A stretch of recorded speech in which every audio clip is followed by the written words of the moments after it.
Hello friends, कैसे हैं आप? Welcome to your own channel Sampurna Gyan bye Shweta ma'am. Friends, हमने पिछले लेक्चर में पढ़ा था इंडस वैली सिविलाइजेशन के बारे में और हमने उसके डिफरेंट नेम्स के बारे में पढ़ा था। कुछ एक फेमस साइट्स के बारे में पढ़ा था और उन साइट को किस किस ने डिस्कवर किया था, उन सब चीज़ों के बारे में हम लोगों ने पढ़ा था। तो आज के इस लेक्चर में मैंने आपको टाउन प्लानिंग के बारे में भी बताया था। तो आज के इस लेक्चर में हम टाउन प्लानिंग के बारे में बात करेंगे। हम इंडस वैली सिविलाइजेशन को और एक्सप्लोर करेंगे। मैंने आपको बताया था कि वहाँ पे ग्रिड सिस्टम था। इंडस वैली सिविलाइजेशन में ग्रिड सिस्टम था एंड वहाँ की जो टाउन प्लानिंग थी वो बहुत फेमस थी। वहाँ पे जितनी भी नालियाँ थी वो 90 डिग्री के एंगल पे एक दूसरे को काटती थी, राइट। तो वहाँ पे फ्रेंड्स जो टाउन्स थे ना, they were divided into two parts, upper part जिसको हम सिटाडेल भी बोलते हैं and lower part, right. Here you can see the picture of citadel and lower town, जो कि मैंने आपको बताया इंडस वैली सिविलाइजेशन के बारे में कि अपर टाउन था जिसको हम क्या बोलते थे, सिटाडेल बोलते थे, एंड लोअर टाउन को हम लोग बोलते थे लोअर टाउन ही। आप देख सकते हो अपर टाउन मीन्स जो थोड़ा ऊपर का एरिया था, ठीक है, जहाँ पे ऊपर के एरिया में लोग रहते थे, और नीचे वाला एरिया हम इसके बारे में और भी एक्सप्लोर करते हैं अभी। और हाँ फ्रेंड्स, ये है ग्रिड सिस्टम जिसके बारे में बात कर रही थी। आप देख सकते हो यहाँ पे जो भी नालियाँ हैं, जो भी स्ट्रीट्स हैं, वो एक दूसरे को 90 डिग्री के एंगल्स पे काट रही हैं, राइट फ्रेंड्स। ये जो अपर टाउन एंड लोअर टाउन है, जिसको अपर टाउन को हम लोग बोलते हैं Citadel and lower town lower town. Friends, ये जो अपर टाउन था ये फोर्टिफाइड एरिया था। फोर्टिफाइड मीन्स इसके चारों तरफ जो था बड़ी बड़ी दीवारें लगाई गई थी, किले बनाए गए थे एंड ये वेस्टर्न साइड के हाउस थे। ये जो पब्लिक बिल्डिंग्स थी and members of ruling class, ठीक है, यहाँ पे जो थे रूलिंग क्लास जो उस टाइम की थी वही लोग यहाँ पे रहते थे। राजा महाराजा जो थे वो फोर्टिफाइड एरिया में रहते थे। और below citadel on the eastern side lay the lower town inhabited by the common people, right. आपको जो मैंने पिक्चर दिखाई अभी, अगर आपने वो पिक्चर ध्यान से ऑब्जर्व की है तो आपने देखा होगा जो ईस्टर्न साइड पे जो था वो लोअर टाउन था एंड यहाँ पे कॉमन लोग रहते थे। एंड ये जो हड़प्पन सिविलाइजेशन है, इनकी जो ड्रेनेज सिस्टम था वो भी बहुत सही था। मैंने आपको बताया है कि जितने भी हाउसेस थे वो सारे के सारे जो थे उनके साथ स्ट्रीट्स थी, राइट, ताकि ड्रेनेज जो थी वो प्रॉपर तरीके से की जा सके हर एक चीज़ की। और ये जो स्ट्रीट्स थी ये ऐसे नहीं कि खुली नालियाँ थी, ये प्रॉपर इनको अच्छे से कवर किया जाता था। एंड जब इनको कवर किया जाता था तो साथ में इनके ऊपर कुछ कुछ मेन होल भी रखे जाते थे ताकि उनको अच्छे से टाइम टू टाइम उनकी सफाई की जा सके, उसका पूरा तरह से ध्यान रखा जाए। ये जो हड़प्पन पीपल थे, इंडस वैली के पीपल थे, ये अपनी सफाई और सैनिटेशन, अपनी मीन्स हेल्थ को और सैनिटाइजेशन को लेके बहुत पर्टिकुलर थे। इस टाइम की एक और बहुत फेमस चीज़ है द ग्रेट बाथ, ये है मोहनजोदाड़ो में। It is used for religious bathing, ठीक है।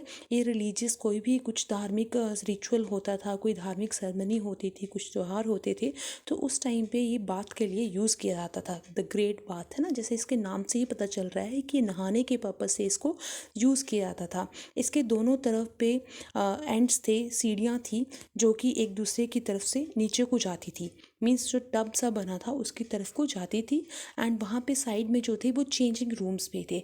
ऐसा बिलीव किया जाता था कि इसको यूज़ किया जाता था बाय द किंग्स और क्वींस, राइट। फ्रेंड्स, ये है ग्रेट बाथ की पिक्चर। आप इसको देख के यहाँ से अंदाज़ा लगा सकते हो, जैसे मैंने आपको बताया, इसको जो है यहाँ के दोनों तरफ से क्या है, सीढ़ियाँ थी साइड में। अगर आप ध्यान से देखें तो कुछ एक रूम्स भी आपको यहाँ पे दिखेंगे। ये स्टेयर्स हैं नीचे की तरफ, दोनों तरफ से जाती थी। इसको जो है बेल से पानी ला के औरतें इसको फिल करती थी एंड यहाँ पे क्वीन वगैरह जो होती थी वही यहाँ पे नहाती थी किसी रिचुअल को परफॉर्म करने से पहले। तो यहाँ पे मैंने आपको ग्रेट बाथ के बारे में बताया। इसका भी एक इम्पोर्टेंट क्वेश्चन बनता है पेपर में। बेसिकली ये जो हमारा इंडस वैली सिविलाइजेशन है, इसको स्टार्ट करते वक्त ही मैंने आपको बताया था, इससे बहुत से इंपॉर्टेंट क्वेश्चंस बनते हैं। And children, this is children और फ्रेंड्स, बट ये जो है हमारे क्वेश्चंस, ये सिर्फ मैं कॉम्पिटिटिव एग्ज़ाम के बेस से ही नहीं कह रही हूँ। ये मेरे हिसाब से एक स्टूडेंट को भी ये सब बातें पता होनी चाहिए। ये हमारी हिस्ट्री की बेसिक चीज़ें हैं जो हर एक बच्चे को पता होनी चाहिए। इसके अलावा यहाँ पे ये जो लोग थे इन्होंने ग्रेनरीज भी बनाई हुई थी, ये अपने अनाज को स्टोर करते थे। जो सिटाडेल का एरिया था वहाँ पे 6 ग्रेनरीज जो हैं, मतलब अनागार जिसको बोलते हैं, जहाँ पे अनाज को स्टोर किया जाता है, वो मिले हैं यहाँ पे। एंड ये जो लोग थे इनके जो हाउसेस थे ये बने हुए थे बर्नड ब्रिक्स से, पक्की ईंटें जो थी उनसे बने होते थे। And these people were really very advance, उस टाइम भी एडवांस थे उस टाइम के हिसाब से, उस ज़माने के हिसाब से। मैं इनका कंपैरिजन आज के लोगों से नहीं कर रही हूँ, बट अगर हम उस टाइम की बात करें तो उस टाइम भी ये लोग काफ़ी एडवांस थे उस टाइम के अकॉर्डिंग। इनके हाउसेस जो थे वो 2 या 2 से अधिक मंजिला इन्होंने मकान बनाए होते थे, राइट। इनके आंगन होते थे जो कि स्क्वायर शेप में होते थे। एंड लैम्प पोस्ट्स भी यहाँ पे देखी गई हैं। इसका मतलब ये था कि इन लोगों ने स्ट्रीट लाइटिंग का भी बंदोबस्त करके रखा था। नेक्स्ट टॉपिक हमारे पास आता है एग्रीकल्चर। जो एग्रीकल्चर था वो तो इस इंडस वैली सिविलाइजेशन की बैकबोन था, क्योंकि यहाँ पे क्या था, जैसे हमने स्टार्टिंग से ही पढ़ा है, Indus Valley civilisation, Indus is the name of a river, right. तो इसीलिए इस सिविलाइजेशन का नाम इंडस वैली सिविलाइजेशन रखा गया है। अब आप मुझे कमेंट सेक्शन में बताएंगे कि इसका नाम किस इंसान ने इंडस वैली सिविलाइजेशन रखा था, जो कि मैंने अपने पिछले वीडियो में आपको बताया था। They used wooden plowshare, world's first plow had filled at Kalibangan. Okay, जो वर्ल्ड का सबसे पहला मीन्स जुता हुआ खेत था जहाँ पे खेती बाड़ी के लिए हल चलाया गया था, वो था कालीबंगन में। और यहाँ पे क्या था, वुडन प्लोशेयर भी मिला था and stone sickles for harvesting. Iron was not known to them. इन लोगों को आयरन के बारे में कोई पता नहीं था, लकड़ी की ही ये दराती वगैरह बनाते थे, इनको नहीं पता था, राइट। अब नेक्स्ट हमारे पास आता है कि ये लोग किस तरह की क्रॉप्स को प्रोड्यूस करते थे, क्या क्या उगाते थे, क्या खाते थे ये लोग। तो ये लोग beet, barley, dates, peas, mustards, millet, ragi, bajra, jowar, ये सब खाते थे। At Lothal and Rangpur rice husk were found. अच्छा, ये भी एक इम्पॉर्टेंट क्वेश्चन है। यहाँ पे क्वेश्चन बनता है कि कहाँ पे चावल का जो भूसा निकलता है ना, जब हम चावल को करते हैं तो उस टाइम पे जो निकलता है ना, तो उसके बारे में बात की गई है। वो कहाँ पे है, लोथल एंड रंगपुर में मिला है। इसके अलावा जो शुगर कैन होते हैं वो इनके लिए अननोन थे, वो उनके बारे में नहीं जानते, गन्ने के बारे में इनको कोई नॉलेज नहीं था इन लोगों का। And they were the first to produce cotton, this is very important. इसी की वजह से इनको जो है मीन्स जो इन द वर्ड ये फर्स्ट थे किसके प्रोडक्शन में, कॉटन के प्रोडक्शन में है, which Greek called it sindon. इसी वजह से जो ग्रीक लोग हैं वो इन आदमियों को, इंडस वैली सिविलाइजेशन के लोगों को, इनको ये सिंडोन कहते हैं, right. This is something very important, right. A fragment of woven cloth, cotton cloth was found at Mohenjodaro. Mohenjodaro में एक कॉटन क्लॉथ का भी एक पीस सा, टुकड़ा सा, फ्रेगमेंट है ना, मिला है वहाँ पे। अब नेक्स्ट आता है, देखो इन लोगों को धीरे धीरे हम इनके बारे में जान रहे हैं, इनको एग्रीकल्चर का पता है, ये क्या खाते थे वो भी हमें पता चला है। अब देखेंगे ये क्या ये एनिमल्स को डोमेस्टिकेट करते थे। सो यस, ये एनिमल्स को डोमेस्टिकेट करते थे। डोमेस्टिकेट करना मतलब एनिमल्स को पालना, ठीक है। इनके पालतू जानवर कौन कौन से थे, तो अब आप मुझे यहाँ पे सबसे पहले ये बताएंगे कमेंट सेक्शन में कि ऐसा कौन सा एनिमल था जिसको सबसे पहले ह्यूमन बीइंग ने डोमेस्टिकेट किया था, मतलब अपना पेट बनाया था, right.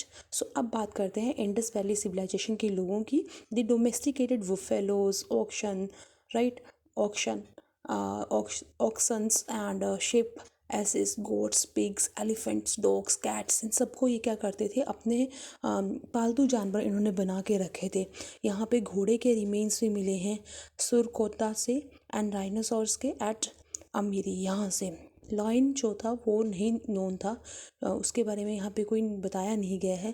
Cow was known to them but was not much important. गाय उस टाइम पे थी, लोग जानते थे गाय को, बट उनको इतना नहीं, मतलब जितनी इम्पोर्टेंस हम अब गाय को देते हैं उतना ये लोग नहीं देते थे। इसके अलावा यहाँ पे ट्रेड भी किया जाता था।